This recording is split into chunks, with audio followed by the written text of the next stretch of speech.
We're talking free agent pickup, looking ahead to next week's two-star pitchers here on the Friday edition of the RotoWire Fantasy Baseball Podcast.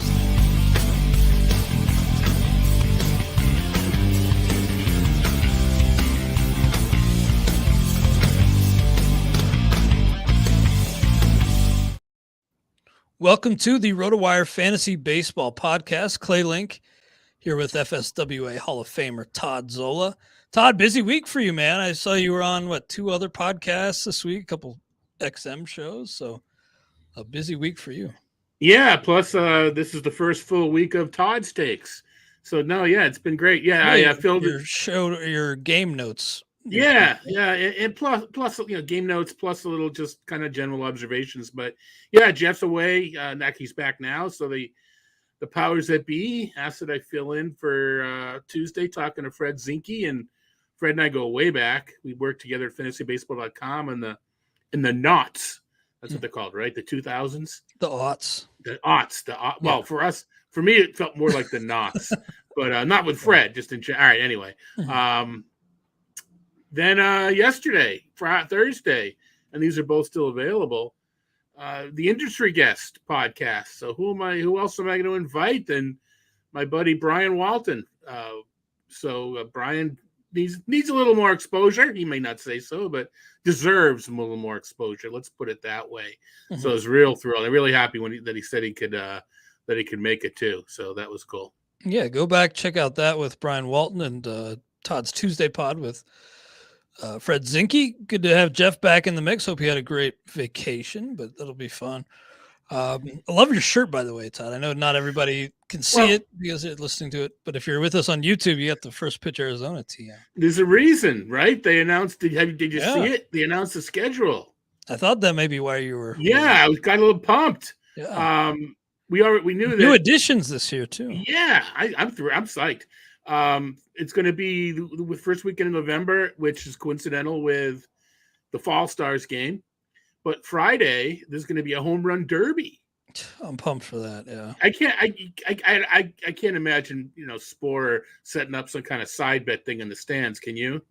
No, that'll never happen. We won't be betting jelly beans on who hits home runs. No way.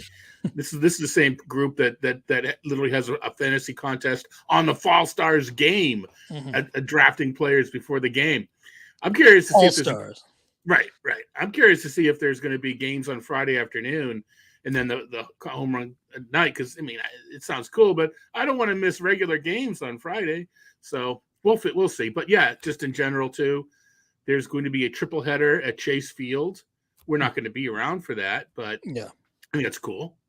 And they're extending the playoffs, hopefully, knock on wood.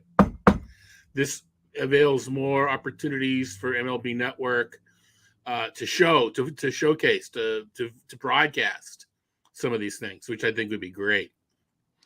Absolutely. Hopefully, if you haven't done it before, you can make it down to First Pitch Arizona, put on by our good friends at Baseball HQ, and you can come with us to some AFL games this fall.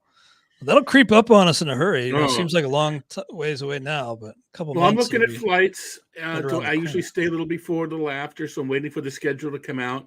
But the greatest part about the Home Run Derby and the Fall Stars game is it's within walking distance from the site hotel.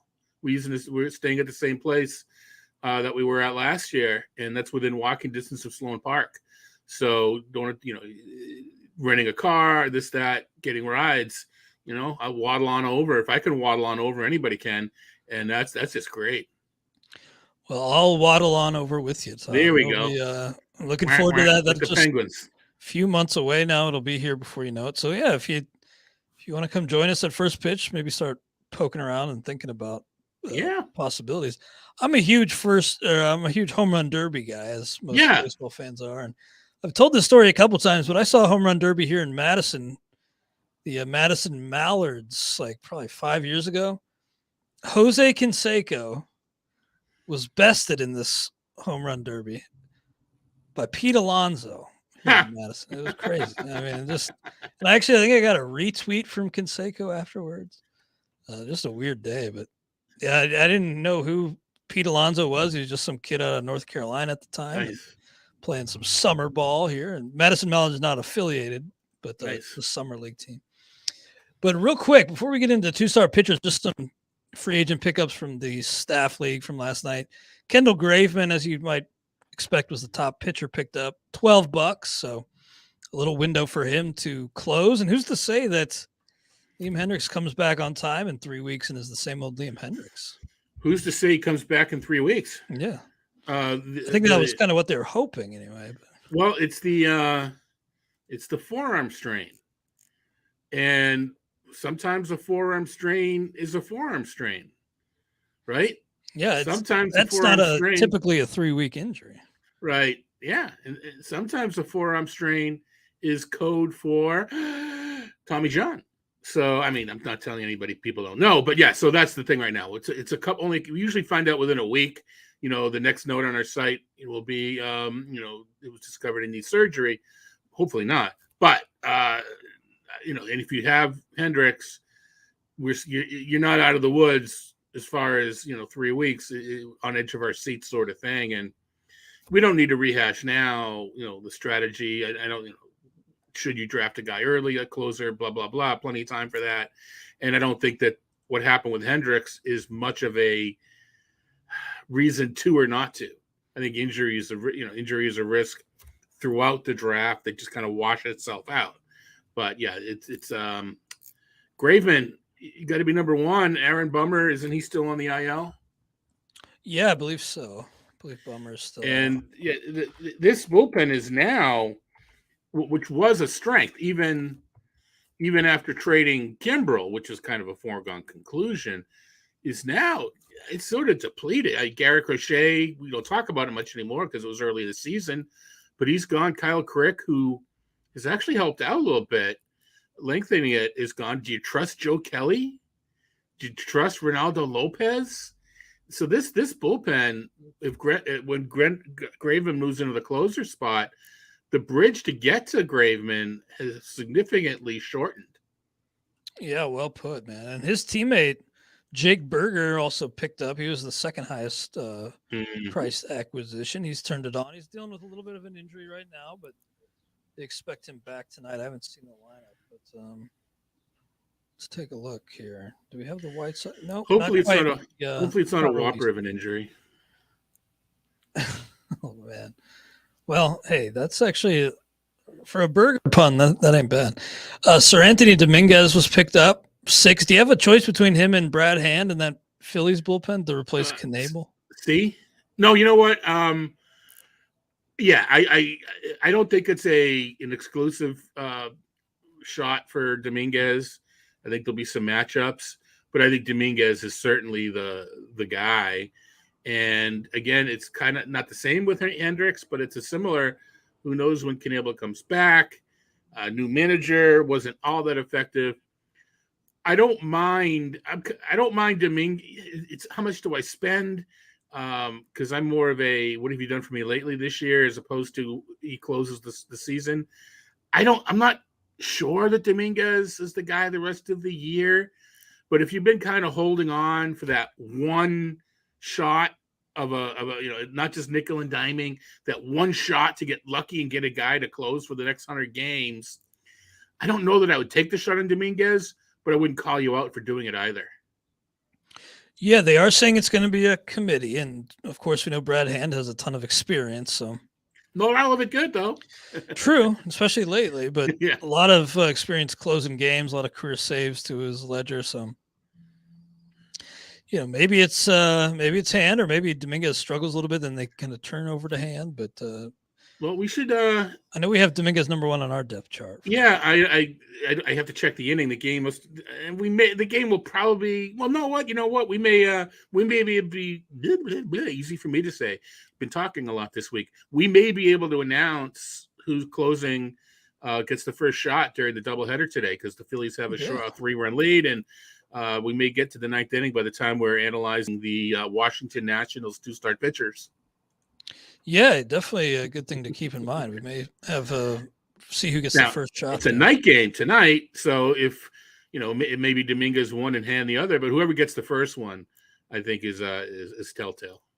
Orlando Arcia picked up. I kind of understood it, given that Ozzie Albies is out and Arcia stepping in. But James noted that Orlando Arcia's hard hit number is actually pretty good. So he's been around a long time. I didn't really consider him much last night, but at least playing time should be on his side. And he's had a nice week.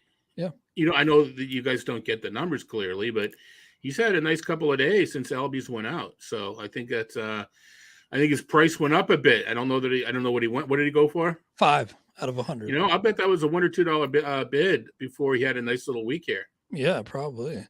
JT Brubaker picked up for 5. Then Jaron Duran, he's back for now, but who knows how long it's going to be. It could be another short stay for Duran.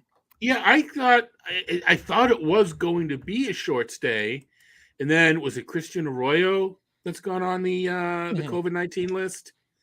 Yes. So, but keeping in mind, everybody, that come Monday, teams are going to need to cut down to 13 pitchers. I just saw that. Yeah. Yeah, they're finally gonna. They've been postponing that cut down, so they're finally, at least today, as of today, going to adhere to it. Now, not all teams are carrying 14 arms. Some are doing 13 now and don't have to make a cut down. So I don't know that I can check on the Red Sox, but the point being, some teams are going, maybe Duran stays and the Red Sox are forced to drop a pitcher or demote a pitcher instead. I don't know. Thing to throw out there. Christian Bethancourt was picked up. Chris Flexen for 4. Then I got Ezekiel Duran. He had a go-ahead triple last night I saw.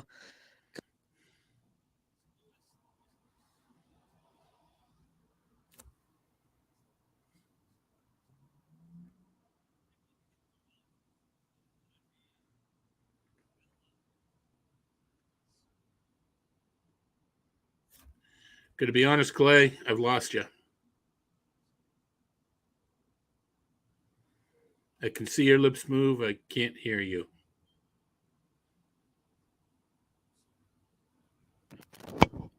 Can you hear me now? I can hear you now. You know what? It was this plug. It's the plug at the bottom of the mic had been pulled out somehow. Can you hear me now? Yeah, I can hear you now. Okay, sorry, man. Technical difficulties, but thanks for bearing with me. I just mentioned that I was pumped to get Ezekiel Duran for 3 because, that go-ahead triple last night and just been playing well. John Birdie for 3. I have a pretty comfortable lead in steals, so I wasn't really looking at him, but that's a nice pickup. I'm shocked. 3, yeah. I mean, I'm pretty shocked too. He got 3 steals in the time that we've talked. I'm a little crazy. And there's no reason not to consider that he's continue to get playing time. I'm a little bit surprised by that. Nomar Mazara for 2, and then JD Davis looked like he was finally playing a lot. Then he sat a couple times recently, but waiting for the Mets to kind of turn him loose. It feels like they should, but demoting Dominic Smith in theory would open up some playing time, but there's a lot of bats there. Maybe again back to the notion of pitching. If the Mets have to drop a position player, maybe that'll open up that much more time for Davis. Yeah, that's a good point there. He was one of those guys who popped up on ex-WOBA leaderboards very early, and I was like, maybe. And then I got him on the cheap in a couple leagues last week. Good on James getting him here. Jason Adam was also a pickup by James, so could be seeing some saves for Tampa Bay. Caleb Killian for 2, Eddie Rosario for $1. Brad Hand was a $0 bid, so 6 for Sir Anthony compared to 0 for Brad Hand's kind of interesting. Then Mike Mustak is finally for $1.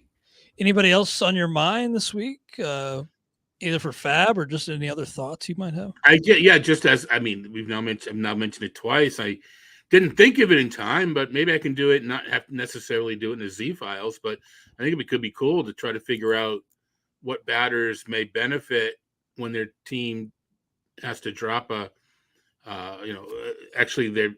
they'll be dropping a pitcher and adding a batter. So maybe, will there be any effect of switching the roster composition on Monday?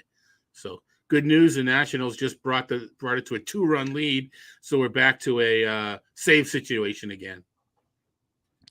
That is the first game of a doubleheader, right? Yeah. So Yeah. See if they get a save there. There's something else. Oh, I just wanted to say I'm going to be watching John Gray tonight. Gray's got a couple double-digit strikeout games recently. Yeah, I've been saying I'd like to see a prolonged stretch to see what he can do, and we may be seeing it. Yeah, absolutely. I'm with you. I'm absolutely with you. Like, there's a lot. I actually need to check which of the Disney games tonight.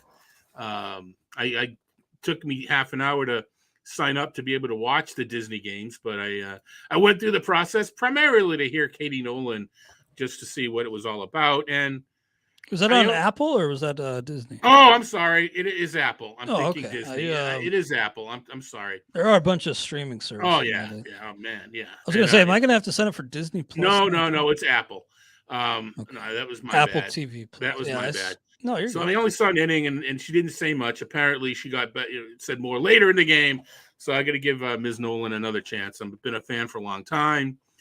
She grew up about a half a mile from where I grew up. I was twice as old as she is, so whatever. But probably saw her playing in the yard when she was a kid when I used to go by the house. But anyway. Oh, that's crazy. I didn't know you guys grew up so close or lived so we're buds. Yeah, right, sure. But yeah, she that's kind of cool that she's dabbling into something new, calling games. That's not an easy thing to just jump into, but from all I hear, she's doing a good job. Yeah, we'll see. I'll be the judge of that. Yeah, but before we get to two-start pitchers for next week, let's pause briefly to hear a quick word from our Blue Wire sponsors.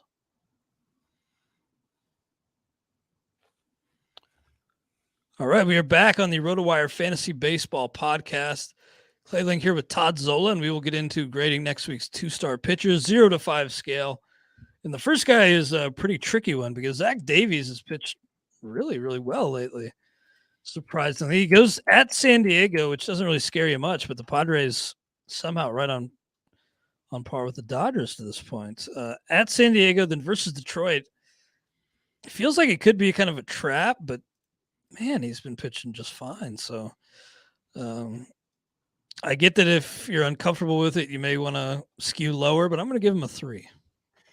I'm working, not that it matters. I'm working blinded in that I haven't run my numbers yet this week. So I'm with you on the 3. I was looking at some of my lineups that I'm going to have to, I can't do pitching until Monday, but I'm behind in strikeouts in a few leagues, primarily because I maybe putting my third closer in a little too much.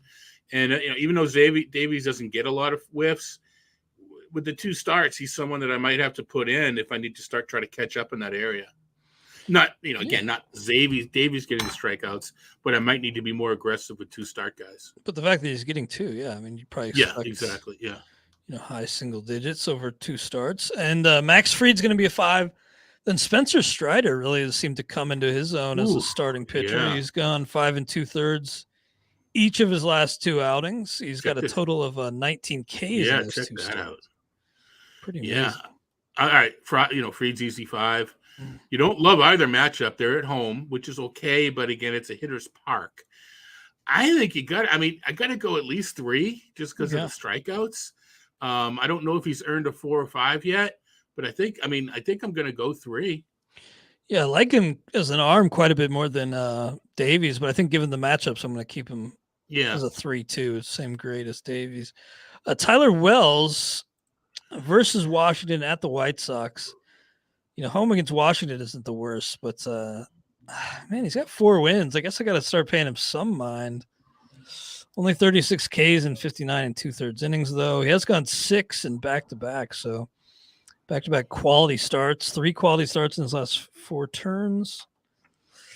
Man, I guess I'm going to give him Tyler Wells a 2, I think. I agree. He's one of those guys that I'm going to have on my bench, and he does well, and he's in my lineup. And I mean, I say that a lot, but I actually have Wells on a couple teams, and that's been the case. He's been very, very difficult to judge. He got Red Sox and Yankees, 2 straight games, 11 innings, and he only gave up 2 runs, both to the Yankees. Before that, the Tigers got him for 3 runs in 4 innings. He was active for me that week. I just haven't been able to time. Kansas City, all right, whatever. I mean, 3 runs isn't terrible in 6 innings, but when you play Kansas City, you're kind of hoping for better than that, right? You're hoping to a 1 run in 6 innings, because on a streamer, you need those really good streams to get your aggregate numbers down. Yeah, I hear you there. Boston Red Sox, by the way, not projected for any 2-star pitchers because we are slotting Garrett Whitlock in to return next weekend after the minimum stay on the IL. But just real quick on that team, is there anything to see there with Winkowski? Yeah. Josh Winkowski. Is he somebody to take note of? I think it's James' 10th prospect on the Red Sox. I think MLB Pipeline has him 12th. He's got fire. He throws the ball, a lot of movement. He just has to learn to control it. Reminds me. I don't want to compare him. Well, reminds me of Hunter Green. Hunter Green is better. Okay, I don't want to make it sound like I'm comparing the two, but throw the ball 100 miles an hour, but you just have to make sure where it's going. So I do think there's something there. If you're in a league, I wouldn't mind. I don't mind picking him up and using him against Detroit, and then maybe lucking into a second start against Cleveland at the end of the week. Well, it's just what I was going to say. No 2 starts now, but who's to say he doesn't get into one at the end of the next week? Yeah, if you don't happen to get it, it's not like whatever was his name, Pilkington, the other week, where we expected 2 easy starts. He ended up with 1 against Colorado, something like that. Mm-hmm. So you're guaranteed a nice start against the Tigers, and maybe Cleveland's not a pushover, as you know, but it's still not it's not at Colorado or at New York. Yeah, versus Detroit, it's pretty nice, and then see what happens beyond that. But I'll probably have him on a couple lists. Thanks for the intel on Josh Winkowski. I have not gotten eyes on him myself. Caleb Killian's a pretty highly touted prospect. I know James kind of likes him long term, but stuff has not been very good at Pitt, at St. Louis. I think I'm going to give Killian a 1 because I think he's a lot better than what he's shown, but Matt Swarmer also gets those same matchups at Pitt, at St. Louis. I'm going to give Swarmer a 0. Swarmer is 0. Now, this is more, I don't know, narrative, anecdotal, psychological, whatever. Haven't seen Killian in his last start. He was wild. He was overthrowing. Maybe he gets that out of his system, and I'm going to give him a 2 for the Pittsburgh and St. Louis starts. Okay. But my spreadsheet's not going to say that. That's me overriding my spreadsheet. I hear you. Well, that game that he had earlier this week against the Padres was one of those weird, windy weekly games. It was blown out like 16 miles per hour. So right. Hard to put much stock into that. Exactly. That was. I think we were talking. No, we weren't. Maybe it wasn't that game, but we were talking off air about our relative, respective weather situations. You talking about the tornado close to you. Was it that game that the tornado? There was a game. Yeah, I think that was this. It was postponed. Yeah, it was delayed like an hour. It was like Tuesday because it was our Tout Daily night. There were tornadoes in the Chicago, Milwaukee area. And I don't remember who's that game because the day after was pretty windy too. Yeah, there was some weird weather here. It was like here in Madison, it was like 3 p.m. and it was pitch black outside. Wow. Yeah. It was really weird, but we avoided the worst of it on here on the north side of Madison. I guess that's not where I am currently. I'm downtown at the office right now, but I live on the north side. Tyler Mahle had probably his best start ever in the big leagues. He went deeper into a contest than he's ever gone. Went the full 9 innings. Of course, in classic Reds fashion, they didn't get him a win for 9 scoreless. They had to get that in extras. Really weird game, but nice to see that. He continues to be road Mahle. But he had a pretty good home start against Arizona, too, before that, struck out 10. So for him, the matchup's pretty scary. At home against the Dodgers, then at San Francisco. We know how he is at home. It's not always pretty, but I think with the way he's pitching now, I'm going to give him a 3, even with those home struggles. I'm contemplating a 4, but I'm going to go 3, primarily because he, as you mentioned, he went deep into that game, and it looked like he could have kept going. Yeah. I had him in DFS that night, and he was cruising. He was still throwing strong late in the game, but I don't. The first game after a game like that, maybe you don't throw as many innings, and it's the Dodgers, so I'm going to go 3. But I think he's kind of a 4 pitcher at this point, and then you go based on the matchups. I hope he can learn to kind of trust this stuff a little bit more at home. Maybe not. Yeah, that would be so nice. much about the short dimensions of that field. because he's just so great on the road, but then he gets home and it's just not anywhere close to that same level. Yeah. Aaron Savalli expected back next week. He started for AAA Columbus on Wednesday, dealing with a thigh injury. He really struggled early on. Any reason to roll the dice with Savalli his first start back? Oh my! I don't. I know if he's on your team, you can use him, but he's probably on a lot of waiver wires. I don't know that I'm picking him up. I mean, I'm gonna have to make some decisions to some draft champions because I do have him in draft champions, but I don't love the Minnesota and Boston matchups at all. Me neither. Then next week it looks like he would be home against the Yankees, so yeah, not really any spot to use him. So I think you're right. I'm gonna give him a 0 and leave him be. Cut him if you're late to the party. I'm gonna give him a 1, but it's a desperate. I don't know if you can be desperate 60 games into the season, but I'm gonna give him a 1. There are scenarios where I could see he could be used in draft champions, but he's not on my waterfall. I'm not. A matter of fact, I'm making sure I have some caffeine right before I do it to make sure I don't click on him accidentally. Man, Austin Gomber continues to break. Next, hard. I don't know why people. I mean, I've gone down some holes many times when I should have given up on a player before, but over his last 4 starts, Austin Gomber has allowed 24 earned runs. That's wild. 17 innings, 24 earned runs, 3 homers, 7 walks. Only 2 of those were at home, by the way, over his last 4. Now he's on the road for 2, but burn me once, burn me a million times. Shame on you, but burn me 1,000,001 times. Shame on me, and I'll finally learn my lesson. So I'm going to give Gomber a 0. I'm going to give him a 1. Uh-huh. I probably shouldn't. I'm with you. I mean, watch him have like his best week. I mean, I've actually had some luck with Gomber, but I mean, of course, sat him against San Francisco. You hear the Gomber police are coming to get me. Apparently, that's a bad call.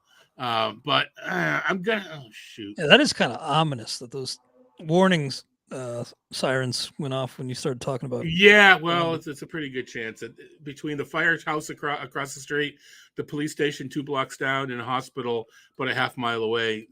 I think we've drowned out most of the noise when I record from here, but I can't stop the sirens. There's nothing I can do about that. That's all right. Just kind of ominous time. It's become kind of a we make jokes about it anyway. But all right, shoot, make a decision, Zola, 1 or 0.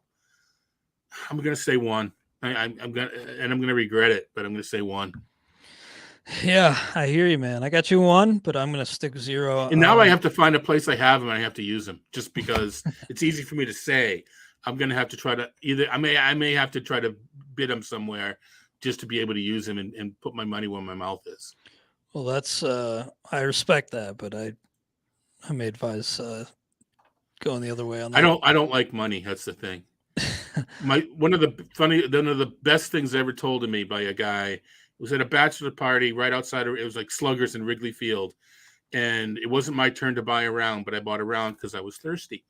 And my buddy says, put Summer, he goes, the reason you never have any money is because when you do have money, you spend it. And that was simple, but 30 years ago, and on the nose.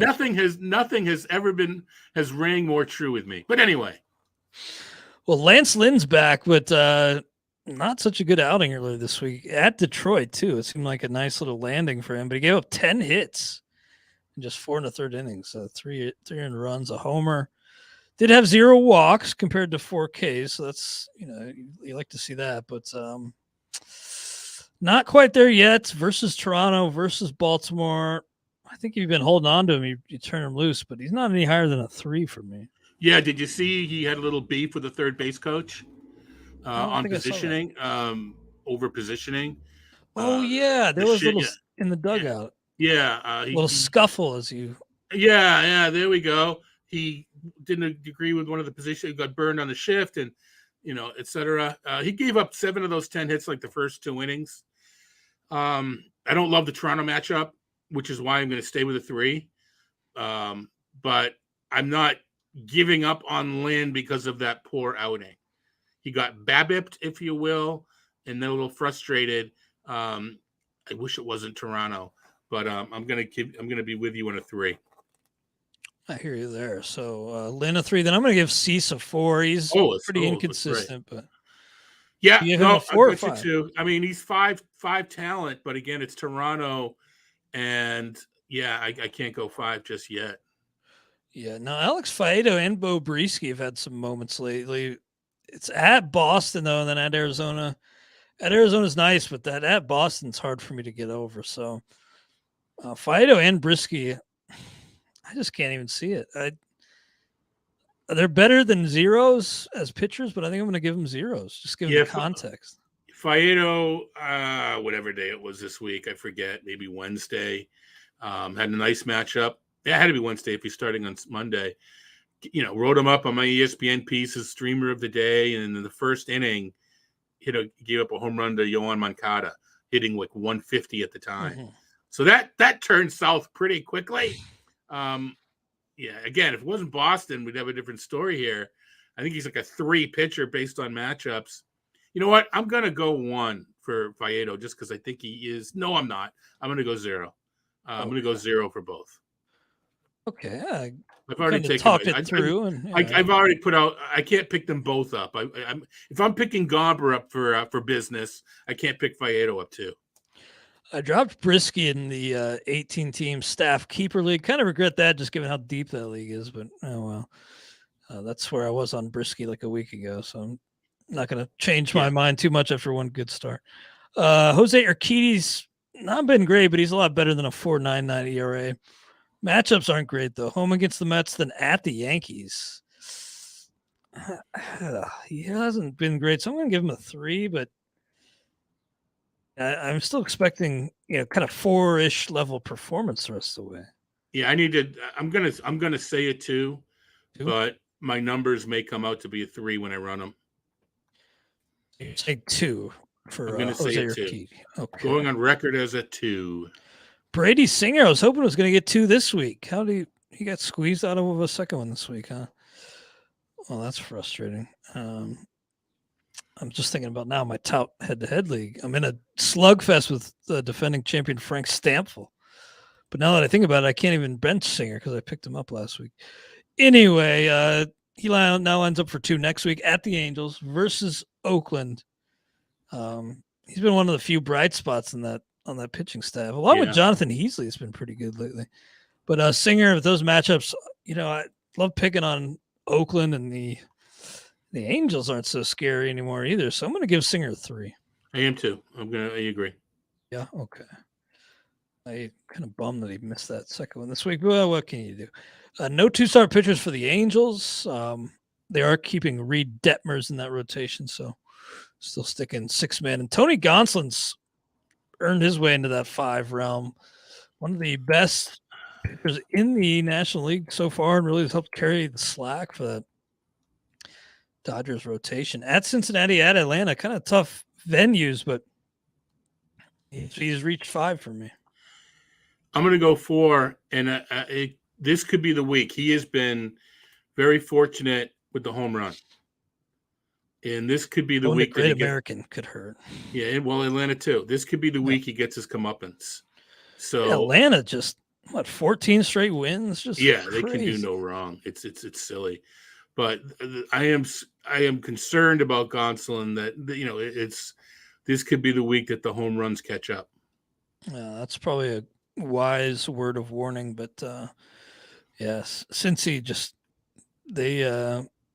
shown flashes, and actually since starting 3-22 or whatever, they haven't been that bad. Oh, they were.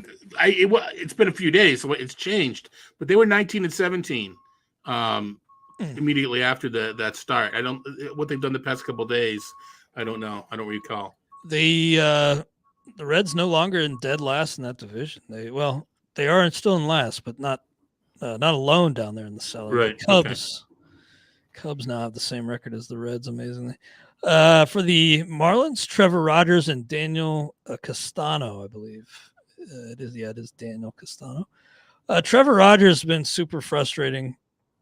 Let me think here about these matchups. It looks like he's going to get the Mets twice. So at the Mets, then at home against the Mets. That's kind of I don't always love that because, seeing a pitcher so close in such a short Right. span. The offense could kind of get a good read on him. But I'm going to give Trevor Rogers a 3, I think. Wow, that's about 4 higher than I'd give him. -1? I'm finally giving up. Yeah. His changeup is just terrible. And without the changeup, there's no hope. So I'm giving him a 0. I've been looked into him. I'm done. Castano. I love lefties against Colorado in Miami. I'm going to give him a 1. It's kind of a desperation 1, but I'm going to go 1. The matchups aren't terrible. Who would have thought 2.5 months ago one of us it'd be ridiculous. Rogers was a 5. But the velocity is fine. Velocity of his changeup is up 1.5 miles, which could be part of the problem. But it's just not whether he's tipping it, I don't know. But without that change, he's worthless, and he doesn't have the change right now. I bumped him down to a 2, Trevor Rogers, but I got you down as a 0. Castano, I got 0. Todd 1. I'm gonna go with a 1. I don't know why, but I'm gonna go with a 1. All right, I hear you. I have Rogers in a few leagues. I'll probably start him in a couple, but maybe it's time for me to think about benching or just dropping. You got a couple days. Take a look. Figure it out. Yeah, Corbin Burns is going to be versus St. Louis versus Toronto. You're starting him all the time, no matter what. So that's a 5. Now, Aaron Ashby's got something going on with his elbow. There's some left forearm inflammation. Then they later clarified, manager Craig Counsell did, that it's more so a fatigue issue. But I would say Ashby's start early next week, and him lining up for 2 is very much tentative, even more so than normal. And he's really struggled lately, giving up a ton of hits. It's not often you see Aaron Ashby this hittable. Right. And, you can, is it just being dipped in some bad luck, or is it command and control?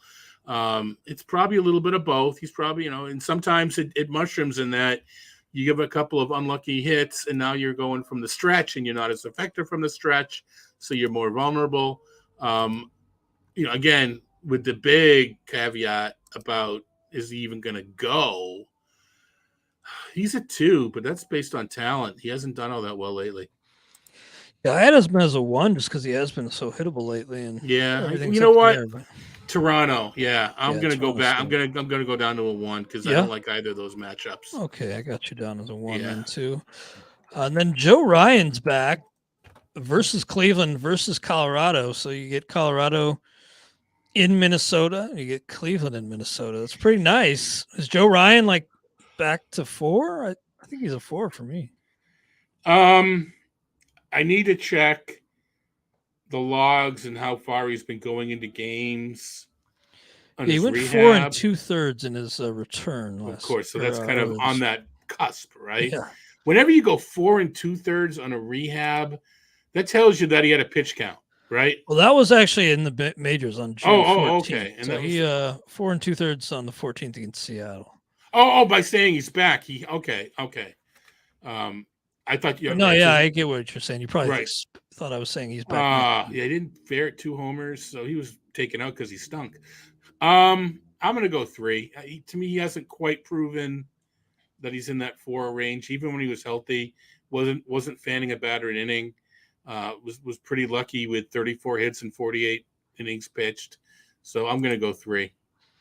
Nice. And no 2-star pitchers for the Mets next week because with Max Scherzer slated to make a rehab start Tuesday, we are projecting Scherzer back at the tail end of next week on Sunday the 26th. So that'll make for a tough lineup decision for people who have Scherzer. Do you start him with the hope that he starts next Sunday the 26th? Kind of a tough call, but you got to think if he makes it through that Tuesday game unscathed, that he does come back 5 days after that. But we'll see.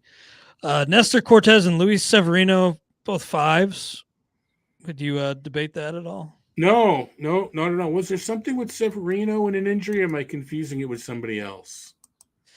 COVID-19. It was COVID-19. Okay. Yeah, no. So we're going to stay 5. He's back from COVID. Okay. Yeah, he's looked like he's back to being his old self. So that's big. And Nestor Cortez, I was talking with Nick Whalen on our XM show, and you hosted with Nick this week too. Yep. He was saying that Garrett Cole currently has longer odds for the Cy Young than Nestor Cortez. So I get that the Cy Young's a lot to do with, what they've done to date. But that still kind of surprises me that. No, let's just say it. That's dumb. That's a way I would not put money on. That's a way. That's a Vegas way. I don't want to say dumb because Vegas doesn't money keep dumb things. That's a way to get more money. That's a way to get more money there. I'm not. I would. I'm not. To me, it's a sucker bet. Cole. There's no reason to believe Cole is struggling any way whatsoever. Yeah, I think they said, or I think Nick said Cortez was 11-1 and Cole was 12-1. So it seems like a decent bet on Cole if you're somewhere where that's legal. James Capriliano 0-4, 6.31 ERA, but he's versus Seattle and at KC. You maybe buy low on Capriliano. I'm going to give him a 1 just because I'll probably throw a spec to see maybe if I can get him. I think he was in that game against Winkowski, and it was very similar. Both throwing 95, but you just weren't sure where it was going. I think Capriliano was out for a bit. I'm going to go with a 1 as well, and it is on spec in that hopefully knocking some rust off that he can exhibit better control. Yeah, I like those matchups for Capriliano, so I will consider him. Probably have him as a backup on some. Right, I can see that. Kyle Gibson at Texas at San Diego. He's been serviceable. I don't have him on any team, so he's kind of flown under my radar. But I guess I got to give Kyle Gibson at Texas at San Diego. Give him a 3. I mean, I guess if you give Davies a 3, you're going to give Gibson a 3 because aren't they kind of the same? Yeah, I think that's a good comp right there. And looking at the matchups, San Diego and Davies has better matchups. Therefore, I can say 2 with Gibson and blame it on the matchups. So that's what I'm going to do. I'm going to say 2. 2. Okay, I got 3, but I got you down as a 2. We will, of course, recap these grades after it's all said and done. Mentioned that JT Brubaker was picked up in the stake league. I don't get it, man. I drafted him in the main event. It's one of my reserve spots and cut him like a week or 2 into the season. 0-7. Now he does get the Cubs and at Tampa Bay, but honestly, like this is kind of the Austin Gomber situation where I can't keep. What's the definition of insanity? Keep going to the same well and expecting different results or whatever. So right. I think that's chasing after Brubaker feels like an insane move to me right now, but he's better than an 0-7 record and 4.50 ERA maybe. I'll give him a 1, but I'm probably not going to be picking him up. See, in your league, Thursday to Friday to Thursday, he's at Tampa and home against Milwaukee. So one can argue the matchups are favorable, but I'm kind of with you in that. I mean, it's similar to, home against Chicago and at Tampa, kind of the same type of matchups. I'm going to go with a 1. I mean, he's better than he's pitched, but even that's kind of a backhanded compliment. Yeah, it's not saying a whole lot. Rosey Contreras, I'm much more interested in if he's still out there. I'm going to give Contreras a 3 with these matchups again versus Chicago at home, Cubs, and at Tampa Bay. I'm gonna go 2. I like it long term, but I don't want to get, I don't want to have that influence how I feel he'll do this week. Good call. You got to kind of, compartmentalize those two. Yeah, things. yeah. Darvish versus Arizona versus Philly. Like those matchups. Philly kind of, scary offense a little bit, but I think Darvish, I'm actually going to elevate back to the 5 tier. Yep, I think he deserves a 5 for sure. Yeah, he's back in that mix. Marco Gonzalez is just a magician. He's a wizard. I don't know. I don't watch wrestling much, but I saw that Chris Jericho's now calling himself the Wizard for some reason. But Marco Gonzalez is the wizard of Major League Baseball. But 3.41 ERA at Oakland at the Angels. Never liked this guy's stuff, but I'm going to give him a 2 just because he somehow gets it done. Yeah, I don't watch wrestling nearly as much as I used to, but Twitter still thinks I do, and I'm getting all sorts of Vince McMahon news on my feed. Yeah, big day in the wrestling. So I did have to take a little look at that. But anyway, Gonzalez again. He's in that Davies kind of tier, if you will.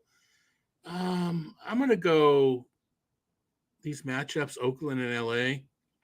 I'm going to go 3. I think he's in that neighborhood. I hear you. I'm always waiting for the other shoe to drop with him. Too. It does, but not nearly as often as we think it will, or as we expect it to. Logan Webb's going to be a 5 for me, even with at Atlanta to start. Then he's home against the Reds, so I like that. He's a 5. But Anthony DeSclafani has been one of the bigger disappointments of the year. Like, did you end up with Disco anywhere? Oh, everywhere. I was well into him, and I don't know if you can say 13. Can you call 13 innings a disappointment? I guess not, but he's missed 22 all that hits. Time. Yeah, 22. Yeah, I mean, yes. Yes, if I drafted, I am certainly disappointed. However, to me, it's not a Trevor Rogers scenario. 22 hits and 13 and a third, so there's some bad luck there. 13 to 2 strikeout to walk. I like that. So I am cautiously optimistic that I will no longer be disappointed Anthony DeSclafani. Nice. Okay, so I'm going to give Disco a 2, I think. I'm going to give him a 2 this week. Yeah. But I am. It's enough for me, and I'd probably have him in some DCs to go for it and to jump him and to start him this week. It could be a mistake, but I'm going to do it. So for the Cardinals, St. Louis Cardinals, Miles Mikolas at Milwaukee, at home against the Cubs, and then same for Jack Flaherty. Mikolas is a 4 for me. He reached 5 for you, or is 4? No. He kind of leads that Davies tier. He's kind of the epitome of the doesn't strike out a lot of guys, but for me, he's one step up from that. But yeah, you know what? Yes, he is. He's the same type of pitcher, but he's in a higher tier. Yes, I agree. I think that's good. I think that's. And how do you grade Flaherty, though? I mean, he's now back. I let you do it. Then no, I'm just kidding. So I talked to, so I can use this to publicize the podcast with Brian Walton, who obviously is not obviously, but we know he works on a website called The Cardinal Nation. So obviously knows the Cardinals. Yeah, he was telling me yesterday in the pod, and please go back and listen to it, that Flaherty was trying to throw the ball through Brian's words through Yadier Molina yesterday. Just wanted to come back and help the team, et cetera, et cetera, et cetera. And, it was just wild. So Brian expects him to dial it back, regain some composure. Having said that, I don't know how many innings, what he's ready to go. I'm going to say 3. I mean, people think he's a 5 talent, and he may be, but I need to see it. So I'm gonna give him the benefit of the doubt. Reputation deserves the 3, but I'm not going any higher. Yeah, I actually considered going a little lower, but then Milwaukee's been really struggling. So. Yeah, I could. Oh, they got Colton Wong coming back, and he's gonna. I'm a big Colton Wong fan. Watch out, yeah. But apologies. I'm gonna have some decisions to make because I had to replace couple of middle infield just went out of the lineup. It doesn't matter. It's my problem, not yours. But anyway, the point being, with Colton Wong coming back, I'm going to have to decide, do I put him in over some of, Bryson Stott, who I just picked up, Luis Garcia, who I picked up. I'm going to have to make that decision if Wong's worth putting in.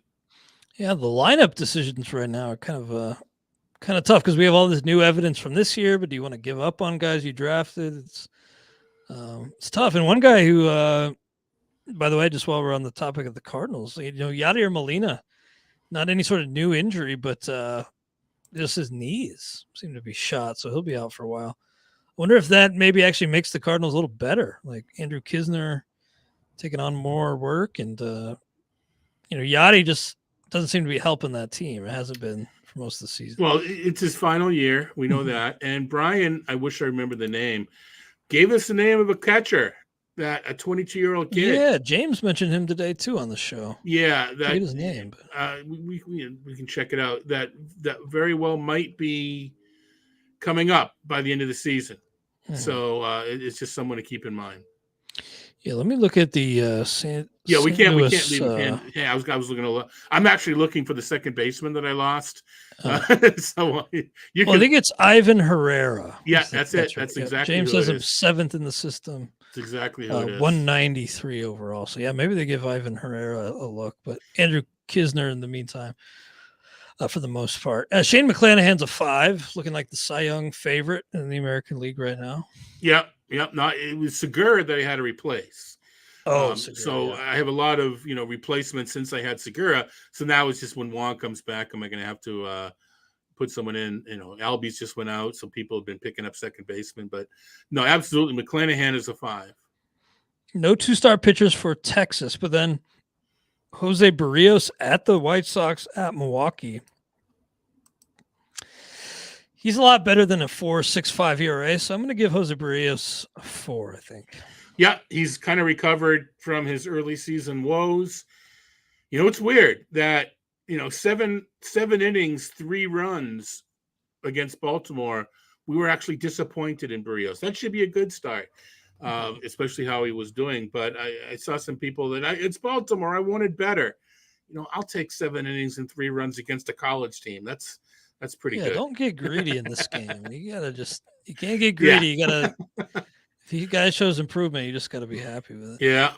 So let's recap these grades real quick, and then we will sign off on this Friday. Zach Davies, by the way, these are the 2-star pitchers for the week of June 20th, 2022. Zach Davies, 3. Max Fried, 5. Spencer Strider, 3. Tyler Wells, 2. Caleb Killian, I say 1. Todd, 2. Matt Swarmer, 0. Tyler Malley, 3. Aaron Savalli, I say 0. Todd, 1. Austin Gomber, I say 0. Todd, 1. Lance Lynn, 3. Dylan Cease, 4. Alex Faedo, 0. Bo Brisky, 0. Jose Urquidy, I say 3. Todd, 2. Brady Singer, 3.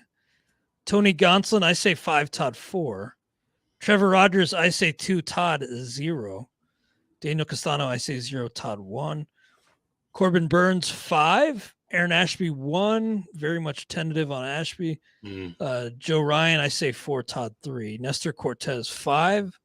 Luis Severino, 5. James Capriliano, 1. Kyle Gibson, I say 3. Todd, 2. JT Brubaker, 1. Rosey Contreras, I say 3. Todd, 2. Darvish, 5. Marco Gonzalez, I say 2. Todd, 3. Logan Webb, 5. Anthony DeSclafani, 2. Miles Michaelis, 4. Jack Flaherty, 3. Shane McClanahan, 5. Then finally, Jose Barrios, 4. Well, great stuff, Todd. Always appreciate it. Thanks for filling in on so much media this week. Anything else on your mind today? Yeah, you know what? I'm having a really good time. We kind of alluded to it. Writing the Todd stakes. So even though they're supposed to be based on the previous day's games, I have enough other stuff in there that I think to me, it's fun to write. Hopefully it's fun for you guys to read. So check that out. It's been fun. Glad you're enjoying it, man. And thanks for taking on even more for us. We are thrilled to have you. And if we had MVP votes, you might get my MVP vote. I think it's a team effort. Now, as you know, it's what we have another 2 in part of the rest of the weekend before we're cleared up a few days on the radio. We're switching over to our football crew. Yeah, that's right. That's next week are the last shows for me and James of the year. Yeah, part of the impetus of doing the Todd stakes was stuff I say in the radio. I'm like, I got all these things to say. Jeff's not on the other end. So now I get to put them on. I'll put them on the website anyway. So. Well, the more Todd Zola, the better, in my opinion. So thanks, Todd. Thank you all for listening. Hope you all have a great week, and hope you'll join us next week on the RotoWire Fantasy Baseball Podcast.